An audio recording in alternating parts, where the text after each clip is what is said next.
તો સ્વાગત છે તમારું બધાનું આજના નવા વિડીયોમાં। આજે હું આવ્યો છું તોરી ગામમાં મારા મામાની ત્યાં, અને અહીંયા હું આવ્યો છું આ લોકોની ગૌશાળામાં જે આયોજન કરેલું છે, ગૌશાળા જે બનાવી છે આ તમે જોઈ લો। આજે આ ડ્રોમ છે આખું, પછી અહીંયા જે હમણાં જ નવો દાર કરાવ્યો છે। આ વસ્તુ હું અહીંયા સ્પેશિયલ વિડીયો બનાવવા આવ્યો, જોકે હું આવ્યો છું બીજા કામથી અહીંયા, પણ ગૌશાળામાં સ્પેશિયલ હું વિડીયો બનાવવા આવ્યો છું કે આજથી 8 મહિના પહેલાં અહીંયા આજે છે ને આ વસ્તુ અહીંયા કાંઈ નહોતી। જો આ વસ્તુ અહીંયા કંઈ હતું જ નહીં, અને આ 8 મહિનામાં જે આ લોકોએ ઇમ્પ્રુવમેન્ટ જે કર્યું છે, જે લોકોએ જે બેન્ડ પાર્ટી ચાલુ કરી છે, અને એમાંથી જે કમાઈને જે ગાયો માટે જે સેવા કરે છે એ તમે જુઓ। આખું આ નીણનું બનાવ્યું છે, આખું નીણનું પતરાનું બનાવેલું છે। અને અહીંયા જો પરમ દિવસે દીદી દાર કરેલો છે, અને માતાજીની કૃપાથી એકદમ જોરદાર પાણી થયું છે દારમાં, અને ગાયોની ફૂલ સેવા ચાલુ છે અત્યારે અહીંયા। અને હારે બેન્ડ પાર્ટીનું પણ કરે છે એ લોકો, ઢોલ વગાડવા જાય છે અને બાકી। અને આ જે સેવા છે એ છેલ્લા એને 8-9 મહિનાથી ચાલુ કરી છે, અને અત્યારે સમજો કે 8-9 મહિના બન્યું તો એવું પહેલાં અહીંયા કાંઈ હતું જ નહીં। અને મારા પપ્પા, તમને ખબર છે કે અમારે એક ત્યાં બેન્ડ આપણે ઢોલ વગાડવાનું અમે ગ્રુપ ત્યાં છે સુરત અમારે, જે તમે મારા આગળના વિડીયોમાં જોયું છે, ન જોયું હોય તો આના લાસ્ટમાં હું વિડીયો મૂકી દઈ, એને પર તમને મળી જાય જોવા। તો ત્યાં મારા પપ્પાના એક ફ્રેન્ડ છે જે અહીંયા, મતલબ મારા પપ્પા મોટા અહીંયા થયા છે તોરી ગામમાં। એ કહાની કંઈક અલગ છે, એ પછી આપણે વાત કરીએ। તો એના જે એક ફ્રેન્ડ છે ને પ્રવીણભાઈ વસ્તાણી કરીને છે, તો એકવાર એ છે ને એ બે મેળા હતા, મારા પપ્પા અને એ વસ્તાણી જે છે પ્રવીણભાઈ, એ બે મેળા હતા। ત્યારે એણે એમ કીધું હતું કે આપણે છે ને ગૌશાળા માટે કંઈક કરવું છે એમ, ગૌશાળા માટે આપણે કાંઈ ગમે એ કરવું જોઈએ, કારણ કે અહીંયા પહેલાં એવું કાંઈ હતું નહીં, અને અત્યારે જે આ લોકોએ ડેવલપમેન્ટ કર્યું છે ને એ અલગ જ લેવલ કરી નાખ્યું છે એમ। કે પછી મારા પપ્પા અહીંયા, મેં તમને આગળ શરૂઆતમાં જે ડોમ બતાવ્યા બરાબર, એ લોકો ત્યાં અહીંયા બનાવવા આવ્યા હતા, ત્યારે એ નક્કી કર્યું કે આપણે એ ચાલુ કરવાનું છે એમ। તો આજથી 1 વર્ષ પહેલાં છે ને, જ્યારે મારા પપ્પા અહીંયા આવ્યા ને, ત્યારે એ 2 જણાએ નક્કી કર્યું કે આપણે બનાવવાનું છે, મતલબ આપણે કંઈક કરવું છે એમ। ત્યારે અમારું ગ્રુપ હાલતું હતું, પછી એણે નક્કી કર્યું કે આપણે આપણે અહીંયા પણ એક ગ્રુપ બનાવી જે ઢોલ વગાડી શકે એમ। તો એ 2 જણા એ ગામમાં જે યુવા ધન હોય, યુવા મંડળ જે હોય, એને ભેગું કર્યું અને નક્કી કર્યું કે આપણે ઢોલનું ચાલુ કરી। તો પછી એ 2 છે ને ચૂડા ગયા અને ઢોલ લઈ આવ્યા વગાડવા માટે। અને અહીંયા એ જે અત્યારે જે યુવા ધન છે જે ઢોલ વગાડે છે, ટોટલ બધા થઈને 50 જણા છે, પણ જે વગાડવાવાળા જે મેન જે કહેવાય એ લોકો 30 જણા છે ટોટલ, બાકી બધા સેવામાં છે। અલગ જ લેવલની મહેનત જેને કહેવાય ને એ છે, એ લોકો રાત દિવસ એ છે ને અહીંયા ઓલું કરતા, આપણે કેવું કે પ્રેક્ટિસ, રાત દિવસ અહીં લોકો અહીંયા બધા ભેગા થતા અહીંયા અને પ્રેક્ટિસ કરતા।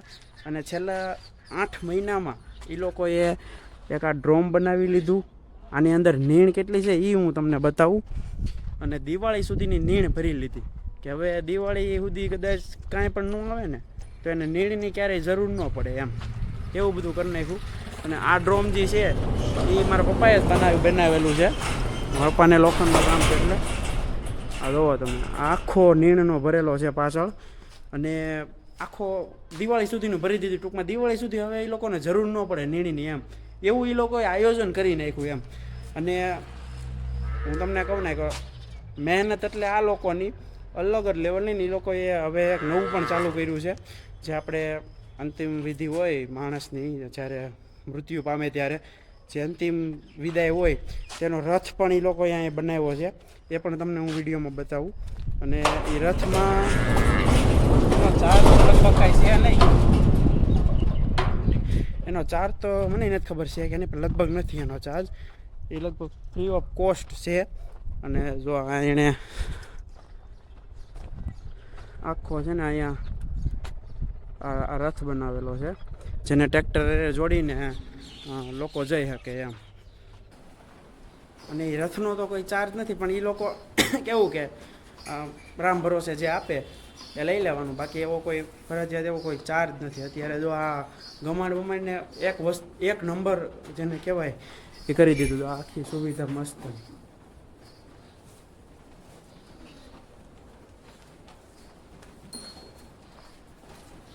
અને અહીંયા આપણે ગોવાળ પણ રાખી દીધો છે, જેથી શું છે કે વાયદું કરવાનું હોય કે પછી આ તે બધું હોય, દોવાનું હોય અને જે ગાયોને બાંધવાનું હોય એ બધું અહીંયા એ લોકો એ સુવિધા કરી દે.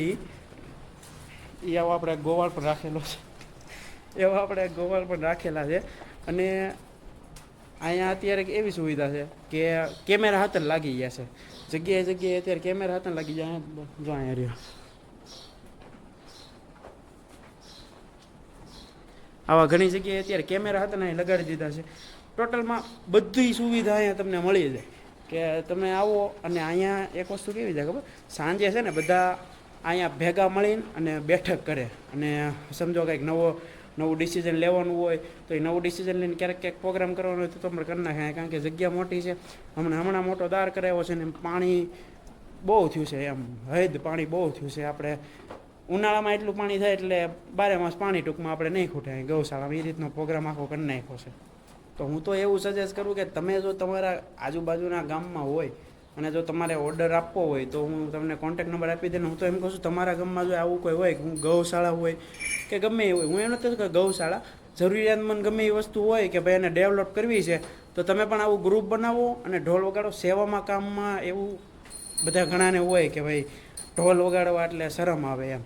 તો અમે કેટલા વર્ષો ત્યાં વગાડવી છીએ, એવું ન હોય કે શરમ આવે. શરમ એવી રાખવાની ન હોય, સેવાના કામમાં શરમ ન હોય, અને શરમ રાખવી તો સેવા ન કરાય એવું છે. અને આ લોકો એટલી મહેનત કરે છે ને કે ક્યારેક ઢોલ વગાડતા એ લોકોના હાથમાં હસોડા સાંભા પડી જાય.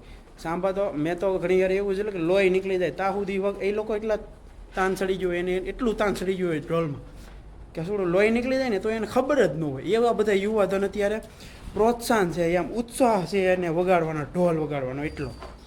અને એટલા એ લોકો તન મન ધનથી સેવા એટલી કરે છે ને એની વાત જ પૂછવાનું. હા, એક વાત કહેતા તો ભૂલાઈ ગયું, આ ડ્રોમ તો કરી નાખ્યો છે પણ આ જો પંખોની સુવિધા પણ પ્રોપર છે આમ જો બધી. જો કે અત્યારે ચાલુ નથી, હમણાં મારે વાત થઈ તો હજી આપણે કાલ સાંજે કે એમ કંઈક ફિટિંગ કર્યા, હજી ચાલુ બધા કરવાના છે કમ્પ્લીટ. થોડાક નીચે લેવા પડશે, હજી થોડાક ઉપર છે. આ તો પ્રોપર બધી પંખાની સુવિધા હતા છે.